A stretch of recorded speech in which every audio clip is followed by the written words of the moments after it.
오늘은 2021년 수능특강 독서 과학기술지문 오로라 현상에 관해서 설명을 하도록 하겠습니다. 먼저 첫 번째 문단입니다. 자연에서 일어나는 가장 아름다운 현상 중 하나인 오로라는 새벽의 여신 아우로라의 이름을 딴 것이다. 주로 극지방에서 나타난다고 하여 극광이라 부르기도 하고 우리나라와 중국에서는 붉은 빛으로 빛난다고 하여 적기라고도 불렀다. 자, 두 문장이 나와 있는데 첫 번째 문장의 경우에는 오로라의 기원에 대해서 얘기하고 있고 두 번째 문장에서는 오로라의 다른 이름, 극광과 적기에 대해서 예를 들어서 설명하고 있었습니다. 세 번째 문장입니다. 과학적인 관점에서 보면 오로라는 태양에서 방출된 입자들이 대기로 진입하면서 공기 입자와 충돌하여 다양한 색깔의 빛을 만들어내는 현상이다. 이 현상은 태양의 활동과 자기폭풍, 지구 주변의 자기장 등에 대한 중요한 정보 등을 담고 있다. 세 번째 문장과 네 번째 문장에서는 오로라의 정의에 대해서 설명하고 있었고 네 번째 문장에서는 오로라가 가지는 과학적 가치에 대해서 설명하고 있었습니다. 자, 두 번째 문단으로 넘어가 보도록 하겠습니다. 오로라를 일으키는 것은 태양으로부터 날아오르는 태양풍이라는 입자들이다. 태양과 같은 고대 환경에서는 기체 입자들도 플러스 전하를 가진 양이온과 마이너스 전하를 가진 전자로 분리되지만 양이온과 전자의 양이 같아 정기적으로 중성을 띠는 상태, 즉 플라스마 상태가 된다. 자, 그래서 태양 같은 고대 환경에서는 기체 입자들이 양전하도 아니고 음전하도 아닌 플라스마 상태로 존재하게 된다는 걸 설명하고 있습니다. 이 플라스마 입자들은 태양의 대기에서 플레어라는 폭발이 있을 때 대량으로 방출되는데 이것이 바로 태양풍이다. 자, 이 플레어라는 폭발 어디서 많이 들어봤을 것 같습니다. 지구과학 시간에 태양이 폭발을 일으키면서 태양이 이글이글하는 모습이 나타나는데 이것이 태양 폭발 현상입니다. 이럴 때 태양풍이 그 플라스마들이 방출되고 이렇게 방출되는 것을 태양풍이라고 얘기를 하게 되는 것이죠. 이렇게 방출된 플레어들은 지구까지 흘러오게 될 것 같습니다. 지구에 도달하는 태양풍의 대부분은 지구 자기장 밖으로 흩어지지만 일부는 지구의 자기장 안으로 들어와 자기력선을 따라서 움직인다. 자, 지구는 자전을 하고 있는데 이런 자전의 과정 속에서 자기장이 형성되게 됩니다. 그래서 그 자기장을 따라서 태양풍이 움직이게 된다라고 이해를 하시면 될 것 같습니다. 그런데 수백 EV 정도의 에너지를 가지고 있던 태양풍은 지구 자기장의 꼬리 부분에서는 서브스톰이라 불리는 자기 폭풍에 의해서 수 킬로 EV의 고에너지로 가속이 된다. 서브스톰에 의해서 에너지가 더 증폭된다라고 이해를 하시면 되겠죠. 가속된 태양풍 중 일부는 자기력선을 따라서 지구의 양자기극 부근으로 쏟아진다. 자, 지구가 음자기극이 있을 것이고 양자기극이 있을 것인데 양자기극 쪽으로 이 태양풍 중 일부의 플라스마들이 이동을 하게 된다라고 이해를 하시면 될 것 같습니다. 그래서 이 문단에서는 태양풍의 발생과 그 이동 과정이라고 정의를 해놓으면 될 것 같습니다. 플라스마라는 게 있었는데 이 플라스마라는 그 태양의 입자들이 태양의 폭발, 플레어 현상에 의해서 외부로 빠져나오게 되고 이렇게 빠져나온 입자들이 지구로 흘러들어오게 되고 이런 입자들이 지구의 자기력선을 따라서 움직이다가 서브스톰에 의해서 에너지 가속이 발생하고 그렇게 가속된 에너지들은 양자기극으로 이동하게 된다라고 정의를 하시면 될 것 같습니다. 세 번째 문단입니다. 자기력선을 따라서 하강한 입자들은 고도 100에서 500km 상공에서 대기와 충돌하면서 질소와 산소 같은 기체들을 이온화하는 동시에 들뜬 상태로 만든다. 자, 여기서 이온화와 들뜬 상태의 단어가 조금 어려울 것 같아서 선생님이 설명을 덧붙여 놓았습니다. 자, 이온화라고 하는 것은 원자 또는 분자가 전자를 잃거나 얻어서 전자를 띤 이온을 형성하는 과정이다. 더 쉽게 말하자면 원자나 분자가 전자를 잃거나 얻는 과정을 이온화라고 이해를 하시면 될 것이고 들뜬 상태는 원자나 분자가 있는 전자가 바닥 상태에 있다가 외부 자극에 의해서 일정한 에너지를 흡수하여 보다 높은 에너지로 이동한 상태를 들뜬 상태라고 얘기를 합니다. 그러니까 에너지를 얻어서 높은 에너지로 얻은 상태, 들뜬 상태라고 이해를 하시면 되겠습니다. 그 다음 문장입니다. 들뜬 상태의 기체들은 바닥 상태로 전이 바뀌면서 에너지를 잃게 되는 것이겠죠. 그 차이만큼의 에너지를 빛으로 방출하는데 에너지 차이가 클수록 짧은 파장의 빛을 방출한다. 자, 들뜬 상태의 기체들은 바닥 상태로 전이하게 되는데 이때 빛으로 에너지를 방출하게 되고 빛의 파장이 에너지가 클수록 빛의 짧은 파장의 빛을 방출한다 정도로 이해를 하시면 되겠습니다. 다음 문장입니다. 들뜬 상태의 질소 분자는 바닥 상태로 전이하면서 3914 옹스트롱의 자색광이나 4270방의 8의 옹스트롱의 청색광을 방출한다. 여기서 옹스트롱이라고 하는 것은 여기 설명이 나와 있듯이 원자 물리학이나 전자기파의 파장 측정에 사용되는 길이 단위다. 파장의 길이를 이야기합니다. 그러면 여기서 보면 3914, 4278 그러면 이 친구 청색광이 파장의 길이가 더 길다라고 보시면 되겠죠. 그러면 짧은 파장, 윗부분의 문장에서 에너지 차이가 클수록 짧은 파장을 빛을 방출하니까 이 자색광이 에너지가 조금 더 크다라는 걸 알 수가 있을 것 같습니다. 한편 태양풍이 질소이온을 만들 때 방출된 전자는 에너지가 적어 다른 분자를 이온화하지 못하지만 자, 질소이온화가 일어날 때 방출된 전자들, 이온화가 아까 전자를 얻거나 잃는 과정이라고 했죠. 그렇게 잃은 전자들은 에너지가 적어서 다른 분자를 이온화시키진 못한다. 그러니까 방출된 전자의 수가 너무 적기 때문에 다른 분자에게 영향을 미치지 못하지만 산소 원자를 들뜨게 할 수는 있다.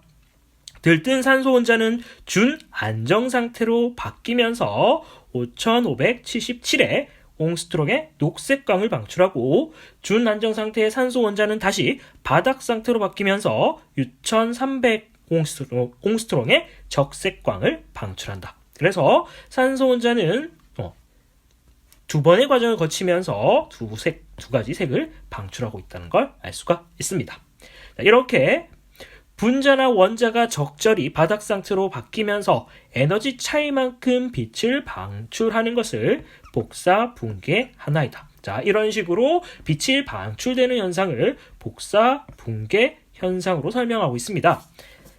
산소 원자의 복사 붕괴에 걸리는 시간은 녹색광을 방출하는 첫 번째 과정이 0.74초이고 적색광을 방출하는 두 번째 과정이 110초이다. 두 번째 광이 나오는데 시간이 조금 더 오래 걸린다는 걸 알 수가 있을 겁니다. 그런데 복사 붕괴가 일어나기 전에 입자들끼리 충돌하는 경우 들뜬 에너지는 운동 에너지로 전환되므로 빛의 방출이 일어나지 않는다. 자, 여기서 주의해야 될 게 요 입자들이라고 얘기하는 것들은 그 태양풍에서 밀려나는 플라즈마와 그 대기의 기체 입자가 충돌하는 것이 아니라 대기의 기체 입자들끼리 충돌하는 것이다 라고 이해를 하셔야 됩니다. 그래서 그 플라즈마와 기체가 충돌하는 것이 아니라 대기의 기체들끼리 충돌하는 경우에는 운동 에너지로 전환된다. 빛의 방출은 일어나지 않는다라는 걸 꼭 기억하셔야 됩니다. 대기의 밀도가 높은 곳에서는 입자들 간의 충돌이 증가하므로 복사 붕괴가 일어나기 어렵다. 복사 붕괴라는 게 빛 에너지가 방출되는 것인데 그것이 일어나기 어렵다. 따라서 복사 붕괴가 일어나기 위해서는 대기의 밀도가 낮아야 한다. 당연하겠죠. 대기의 충돌의 확률을 낮춰야 되니까 밀도가 낮아야 한다. 녹색의 오로라는 고도 100에서 250km에서 발생하는 데 비해 적색의 오로라가 대기가 희박한 250km 이상에서 발생하는 것은 두 번째 복사 붕괴 과정이 걸리는 시간이 더 길기 때문이다. 자, 위에서도 나와 있듯이 110초나 걸리기 때문에 대기가 더 희박한 곳에서 적색 오로라가 발생한다 라고 이해를 하시면 되겠습니다. 세 번째 문단의 경우에는 내용이 조금 많아서 했을 것 같습니다. 자, 간단하게 요약하자면 복사 붕괴 과정과 조건에 대해서 세 번째 문단에서 설명하고 있었습니다. 자, 그래서 다시 한번 자세히 설명을 하자면, 자, 자기력성을 따라서 이동한 태양풍 입자들, 플라즈마 입자들이 대기의 기체들을 이온화시키거나 들뜬 상태로 만들게 됩니다. 그렇게 들뜬 상태의 기체들은 바닥 상태로 전이하면서 들뜬 상태에서 높은 에너지 상태에서 낮은 에너지 상태로 바뀌면서 가지고 있던 에너지를 빛으로 방출하게 되고, 이때 나오는 빛이 자색광 또는 청색광이었습니다. 이온화되면서 반출된 전자들은, 질소의 전자들은 산소의 원자들을 들뜨게 만들어서 이 원자들을 준안정 상태에서는 녹색광, 바닥 상태에서는 적색광으로 바뀌게 되면서 빛을 내뿜게 됩니다. 자, 이러한 현상들을 복사 붕괴 현상이라고 이름 짓고 있었고, 만약에 복사 붕괴가 일어나기 전에 대기의 기체끼리 충돌하는 경우에는 들뜬 에너지는 운동 에너지로 바뀌게 되어서 빛의 방출이 일어나지 않는다라는 특징이 있었습니다. 따라서 대기가 밀도가 높은 곳에서는 복사 붕괴가 일어나기 어려웠다라고 얘기를 하고 있었죠. 그리고 마지막에서는 녹색 오로라는 100에서 250km, 적색 오로라는 250km 이상에서 발생하기 때문에 적색 오로라는 더 높은 고도에서, 대기 밀도가 낮은 곳에서 발생을 한다. 그 이유는 복사 붕괴 시간이 오래 걸리기 때문이었다라고 설명하고 있었습니다. 자, 마지막 네 번째 문단입니다. 자, 오로라는 극지방보다 위도 60도에서 80도 지역에서 많이 볼 수가 있는데, 자, 극지방이라는 건 지구의 꼭지점 부분이겠죠. 그런데 그거보다 조금 낮은 위치에서 많이 볼 수가 있다라고 설명하고 있는데, 그 위도 60도 지점이 어느 정도 되냐면 요 부분 정도로 이해를 하시면 되겠습니다. 여기가 극지방이고 그거보다 낮은 지점이 위도 60도 지점이다 라고 이해를 하시면 될 것 같습니다. 그 이유는 지구 자기장 강도 및 지구 자기극과 관련이 있다.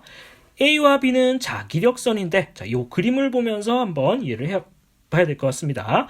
자, A와 B가 있고 요 선들이 자기력선을 나타내고 있었다 라고 이해를 하시고, 바깥쪽에 있는 것일수록 자기장이 약하다. 그러니까 B가 바깥쪽에 있기 때문에 자기장이 A에 비해서 약하다라고 볼 수가 있겠죠.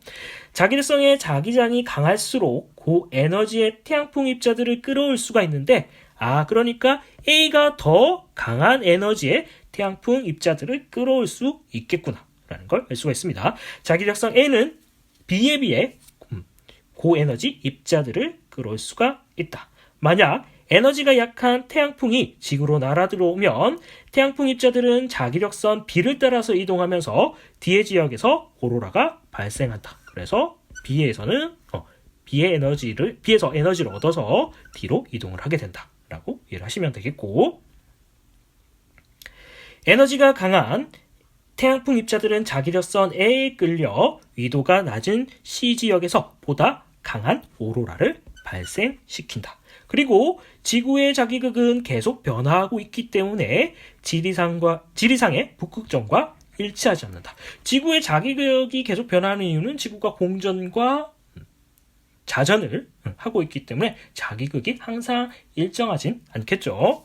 조선왕조 실록을 보면 적색 오로라에 대한 기록이 30여 차례 있는데, 이를 통해서 자기장의 강도와 북극의 위치를 짐작해 볼 수가 있다라고 하면서 이 글을 마무리 짓고 있습니다. 자, 그러면 3문단 내용 정리를 하자면, 자, 자기장의 강도와 지구 자기극 때문에 극지방보다 위도 60도에서 80도 지역에서 오로라가 많이 발생할 수 있고, 자기력이 강할수록 고에너지의 태양풍 입자를 끌어들일 수 있고, 그 자기력이 강한 것은 안쪽에 있을수록 더 힘이 강하다라고 설명하고 있었습니다. 그리고 자기극은 계속 변하기 때문에 지리상 북극점과 일치하지 않는다. 그리고 마지막 부분에서는 조선왕조 실록에 적색 오로라에 관해서 기록이 많이 남겨져 있는데, 이를 통해서 자기장의 강도와 자기 북극의 위치를 짐작할 수 있다라고 설명하고 있었습니다.